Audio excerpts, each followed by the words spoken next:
afternoon. We're doing this a little bit later than we had planned. We stayed on the floor of the House a little bit longer than we typically do on Sine.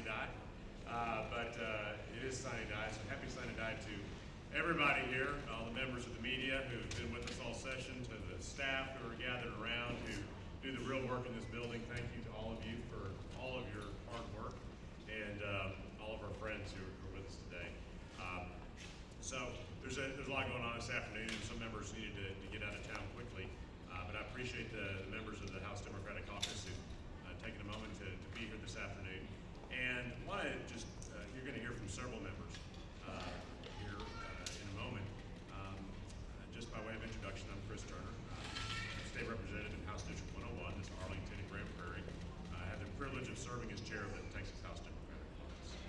And this session, I think, has been defined by what could have been versus what actually happened. And this is a session where we should have been dealing with the effects of the global pandemic that left nearly 50,000 Texans dead, where we should have been dealing with the aftermath of the devastating winter storm that left millions of our constituents without power, without running water, cost the lives of more than 200 Texans.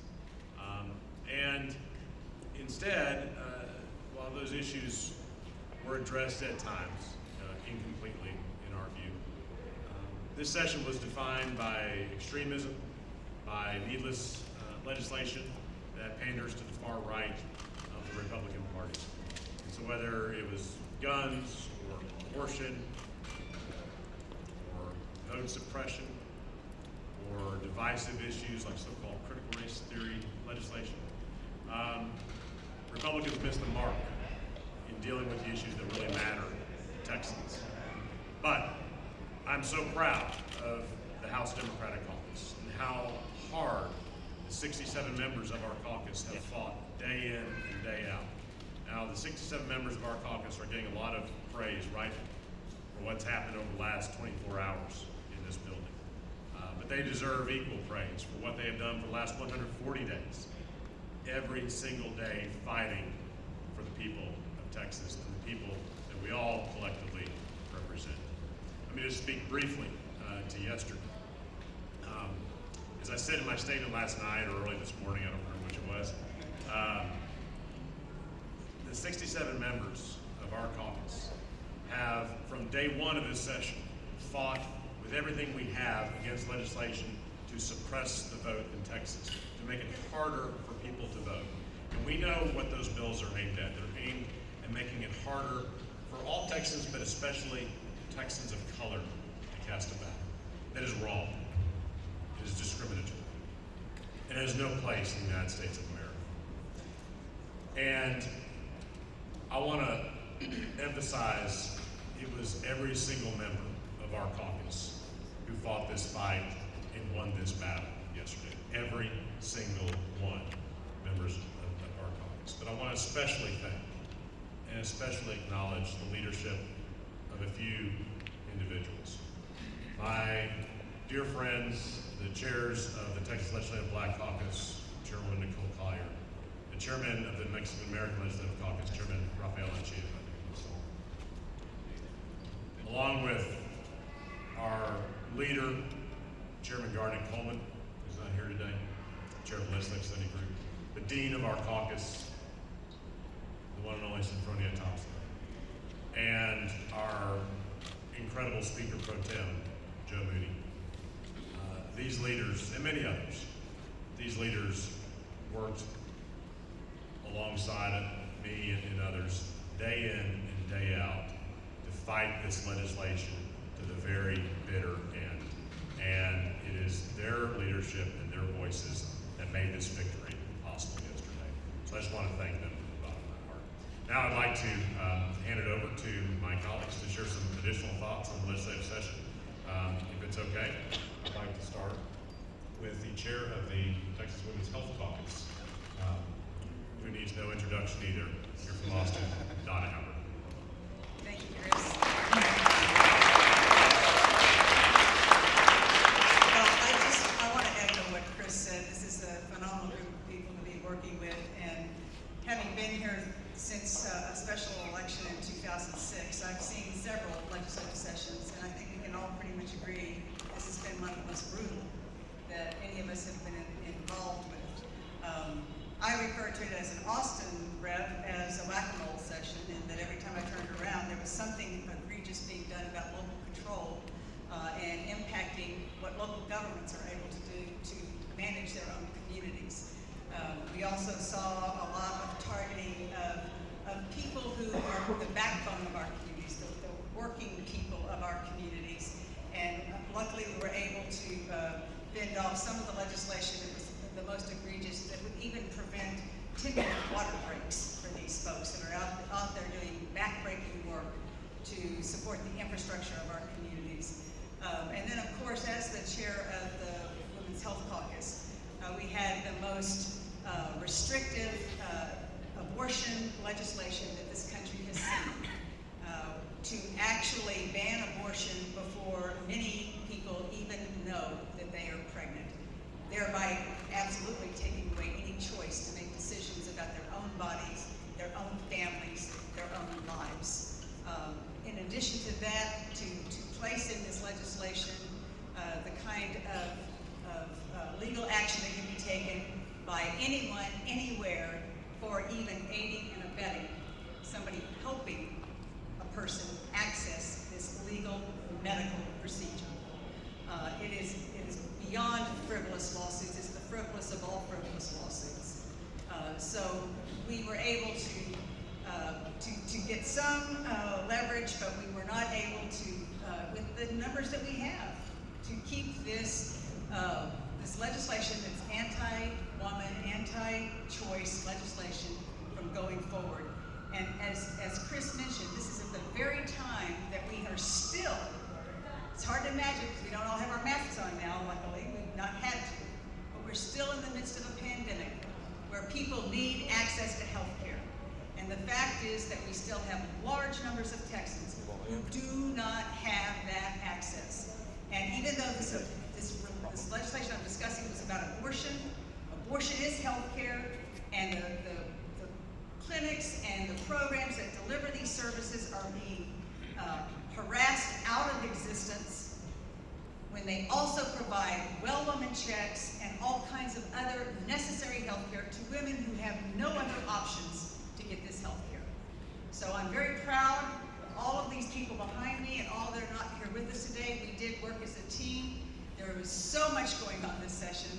It was a continual effort on our part to try to push back on some of the most egregious legislation that I have ever seen come to this Capitol. So I'm grateful for them, and I don't know who I'm trying to get over to, but and I am proud to introduce my friend and colleague, Speaker Moody.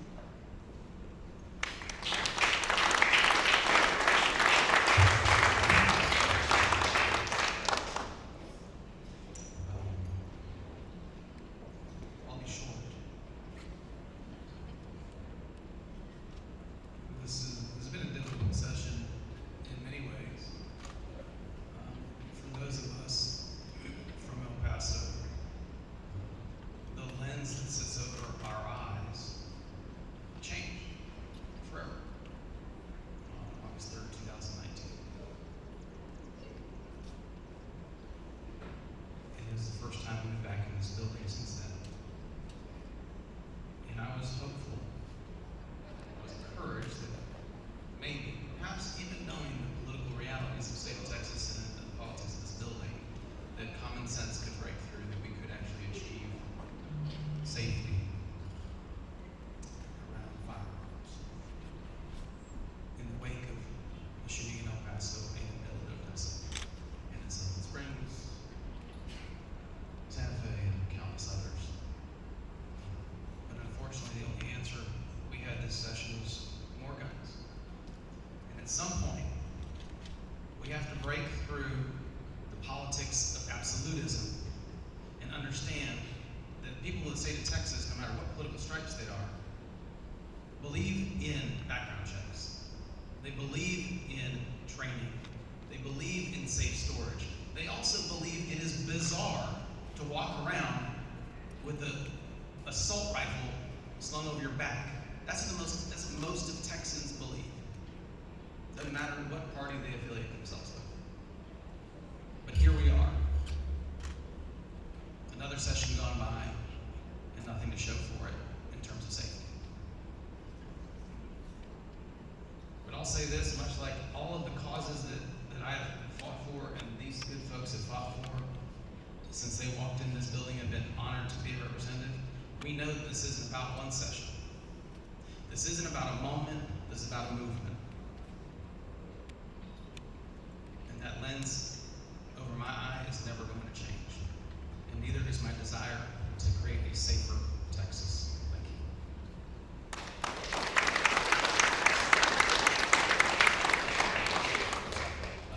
Chair of Mexican American Legislative Caucus, Mr. Anchi. Thank you, Speaker Rooney. No sé si hay medios de comunicación de habla hispana aquí, pero voy a empezar mi plática hablando a la comunidad hispana. Esta sesión ha sido lleno de propuestas de ley muy extremas. Y anoche, este grupo de demócratas, que fue valiente, que tuvo coraje, mató la propuesta de ley que nos quiso negar el derecho de voto. Y para todas las familias aquí que conocen a gente que se está acercando por primera vez al proceso electoral, lo que se intentaba hacer ayer fue no solamente antihispano, pero antidemocrático. Y lo digo como un hijo de inmigrantes, porque yo sé claramente que en nuestra comunidad tenemos tres cosas. Tenemos nuestra fe, tenemos la educación y tenemos el derecho del voto, porque sabemos con esas tres cosas vamos a llegar para adelante. Y sin una de esas cosas nos quedamos atrás. Así es que hablo con sinceridad y con un corazón bastante emocional y pesado, que anoche fue algo terrible con esta propuesta de ley que quiso negar el voto a nuestra comunidad, que quiso hacer que personas partidistas estén en las urnas intimidando a nuestras familias cuando solamente intentan ejercer su derecho del voto. Mi madre es de México, y en México solamente había un partido por 75 años. Mi padre es de España. Él salió de una dictadura absoluta y vinieron a este país no solamente por una economía, vinieron a este país por una democracia y por los mejores principios de América. Y por eso su hijo y todos los miembros de la Cámara de Diputados enfrentamos esta propuesta de ley que quiso negarnos la oportunidad de participar en esta democracia y defender la democracia. Eso fue nuestro reto y lo hicimos. Y vamos a estar listos para hacerlo de nuevo en una sesión extraordinaria o cuando sea necesario. I speak English, so I'm going to try to offer those comments that are really heartfelt in English. And I'll just say that my mom, who immigrated from Mexico, left a country where there was one-party rule for 75 years. And my father, who left Spain to immigrate to the United States, left an absolute dictatorship. And so his son sees it as an attack on all our families when the legislature, despite all evidence to the contrary, wants to push laws that make it harder to vote. In the Latino community, we have three important things. We have our faith, we have an opportunity for education, and we have our right to vote. That's it. And that's what this country gives us. Those are the highest ideals of this country. I brought my parents here. And when the legislature tries to take that away, it's not just an attack on the Latino community, the African American community. It's an attack on the highest ideals of America. What we're so proud of as Americans on this Memorial Day, when I celebrate family members who fought and served and some of whom died for America. So today's really not a day about celebration. It's a sad day, in fact, that this legislature, despite a Republican Secretary of State that said our election was safe, secure, and successful, that this legislature sought to pass an extreme bill to deny people the right to vote. It's sad because it's un-American. It's sad because it's undemocratic. And it's sad because it does not live up to the highest ideals of America, which I have taken an oath, and these members have taken an oath to protect. And whether it's in a regular session or a special session, you can count on us being here. You can count on us being counted, and you can count on us for fighting for that precious right to vote. Thank you. Yeah.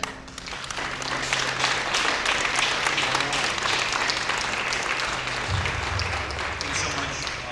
I'm Gene Wu from Houston. This is my fifth session, and I would agree, along with many of my colleagues, that this is by far the absolute worst session that I've ever been a part of. And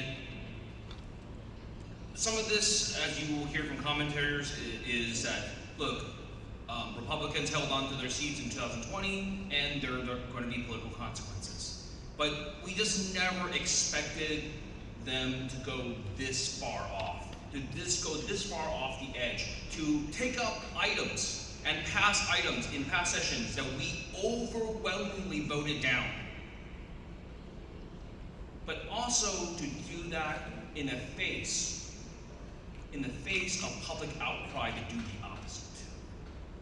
Our nation has been racked with mass shooting after mass shooting after mass shooting. The public demands some type of action. This body, this government, the Republicans did the opposite. During this COVID pandemic, we have people around the nation cry out that the healthcare system does not work for the average American anymore. It only benefits their corporate leaders and the stockholders. It does not help average Americans. Do we make things better? No. In my own community, the Asian American community is crying out because of the rapidly increasing number of anti-Asian hate crimes around the nation and in this state. And we passed through a resolution, just a simple resolution, acknowledging that fear, that pain was real. And we could not get that passed. Despite that resolution moving out of our House unanimously, the Senate simply said it wasn't important to us. I want every Asian American in the state to hear this. That our pain, our suffering, our continual attacks are not important to Texas Republicans and not important to the Lieutenant Governor. And issue after issue along this line, we have done polling, we have asked our constituents, we have talked to people. The public demands action, and the legislature provides a show. And this last bill, SB 7 from last night, was the worst. This, for me, was a personal attack on my community, because I represent a community of immigrants, of people who need help voting, people who don't necessarily speak English that well, people who are old, people who are disabled, people who have illnesses, people who have to work long hours. This was a direct attack on my community. At the same time, around the nation, Americans across the partisanship spectrum have said, we want our elections to be secure, but we want it easier for people to vote. We're enjoying being able to go and vote the way we want to vote, and we do the opposite. And I'll tell you what is the cause of this. Donald Trump has rotted the brains of Texas. Because all these things, from the crazy conspiratorial legislation about critical race theory, or that windmills give you cancer, or anything else like that.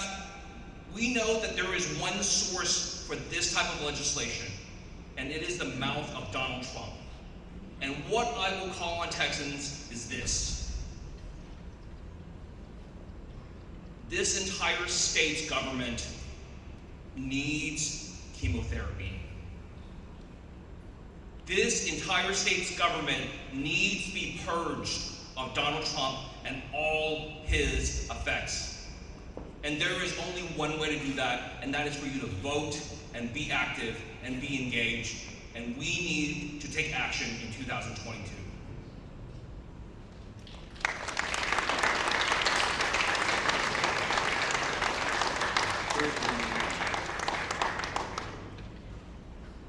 I want to first recognize Michelle Beckley, Art Fierro, Vice Chair Gonzalez.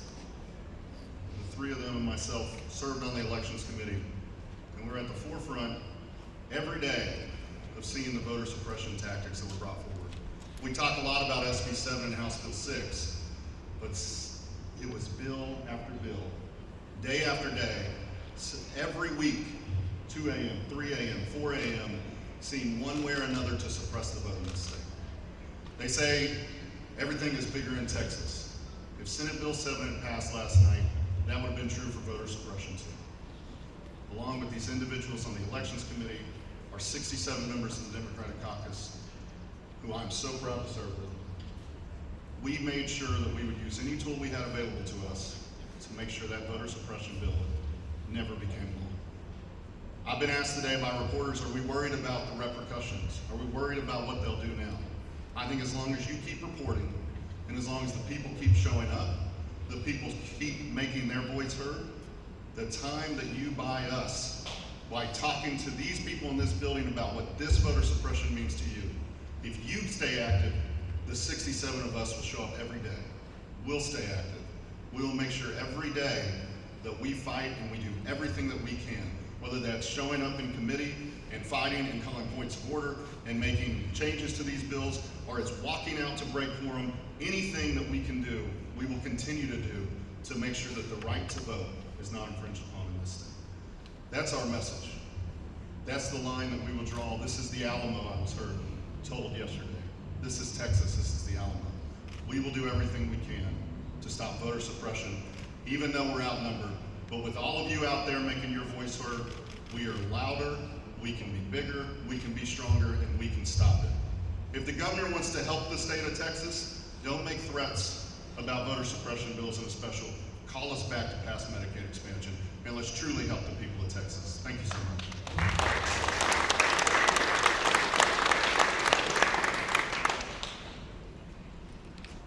Thank you. I am Representative Michelle Beckley, and I serve with Art Fierro, Don Busey, and Jessica Gonzalez. Sorry, had a moment of tiredness on the Elections Committee. I think you've heard everything about what happened. What I'm going to ask, I'm asking Joe Biden, you need to help Texas.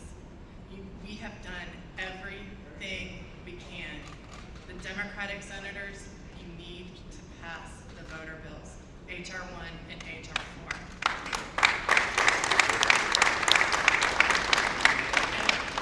4. Everybody in Texas, because I know my people in my district and all of our districts, 29 million of you are affected by this bill, no matter what color you are. Others are just attacked more than others. Become a VDR and register voters. Make a plan. Register 5 voters a week. If every single person that is listening to this does this, we can overcome this and correct the harm that has been done in this session. That is what we have. We are looking forward to 2022, and we need your help. Thank you.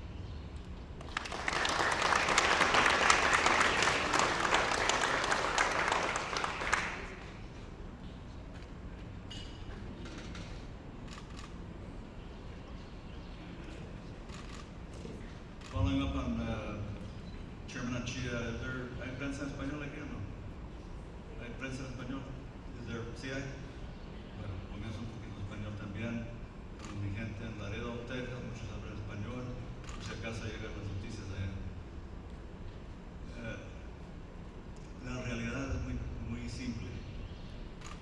votamos, vamos a ganar.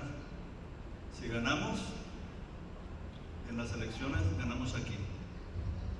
Si no votamos, lo que han visto en estos últimos 5 meses es lo que van a ver por los 5, 10, 15, 20 años que vienen. Entonces, es muy simple para mí. Tenemos que votar. Porque esto es lo que pasa si no salen a votar nuestra gente. Yo sé bien que en este estado tenemos una mayoría de demócratas. Los votantes, la mayoría son demócratas, sea hispanos, afroamericanos, asianos, etc. So, it's a very simple proposition for me. We vote, people go vote, we win. There's a reason why we have this great philosophical difference with our friends on the Republican side about making it easier to vote or making it hard to vote. It's very simple. Because we know that if more people pay attention, and more people vote, to me it's very simple. That means they're paying attention. And if more people are paying attention, we do well as Democrats. We win those races when more people pay attention. That's why Joe Biden is president of the United States. Right? So, we can only do so much as legislators here. At the end of the day, we have to get a majority, or we're going to keep having what we had this session on the issues that we didn't like, and bills like Senate Bill 7, it's going to keep coming up, because they know that if they make it harder to vote, fewer people will vote, and if fewer people vote, we don't win, they win. But I will remind everyone that in 2020, we didn't have this law in effect. And we didn't pick up one seat. Well, technically, I guess we did, but we didn't net any seats. We have the same number of Democratic state reps today as we had 2 years ago. So we only have ourselves to blame. And, I think all of us up here, we're not the ones that need to be convinced. We work hard, I think all of us do in our communities, to engage people to vote. They gotta vote, or we're gonna keep losing these. And they're gonna keep making it harder and harder and harder as long as they have the majority. That's the way it works. That's the way it works. So I very much appreciate that, yes, Chris, Chairman, all of us were united, every single Democrat, strongly, not just a little, strongly opposed to Senate Bill 3 or anything that looks like it, smells like it, sounds like it, walks like it. Because it's simply an effort to make it harder for people to vote. And at the end of the day, guys, it comes down to that. If we don't win races, we lose a lot of other issues. We're not going to get more people covered in Medicaid. We don't get more folks in the legislature who are Democrats. So, thank everyone who feels so strongly about this. I was asked a little while ago what I thought would happen. I said, well, I believe that we will be back on this issue. And I think the will and determination, whether or not to stop this kind of bill, will be tested. It will be tested. And I've been here long enough that I've been through those tests before. So we're going to get tested, and we'll see. And I hope that the will to stop this is there tomorrow, and in August, and in September, and however many times the governor calls it back. If it was Rick Perry, we'd be back 4 or 5 times. We'll see what Governor Abbott does. I suspect it'll be at least twice. So, muchísimas gracias. Adelante. So, thank you, Chairman Raymond, and all the members who just spoke, and all the members who are here. Cognizant of the fact, I think it's about 98% community out here. I will move to answer a few questions now if any of our colleagues in the press have any. What kind of threats or retaliation have you made? Say it again. What kind of threats or threats do you think that Towards us? I haven't been threatened. did you expect any? We can only control what we can control, so we'll see what the governor decides to do. He's already stated we're going to have a special session at some point to deal with redistricting and federal funds. It's his prerogative. He adds additional items to that. But that's always been the case. Nothing has changed there. Governor Abbott's also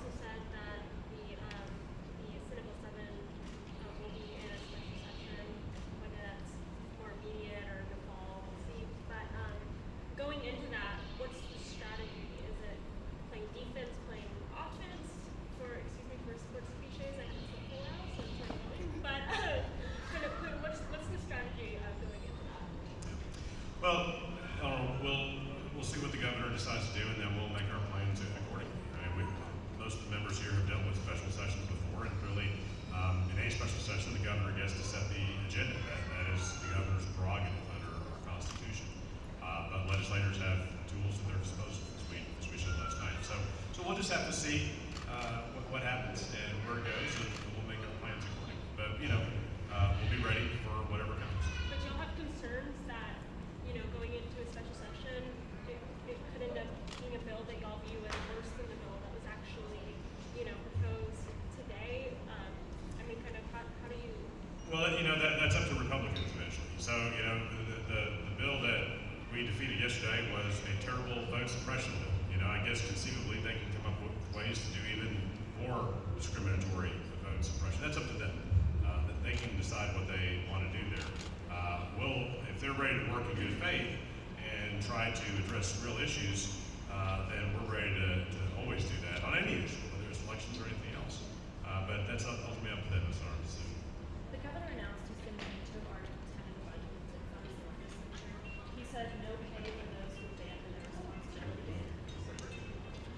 I will defer to any members of our House Appropriations Committee who have more expertise in that area than I do.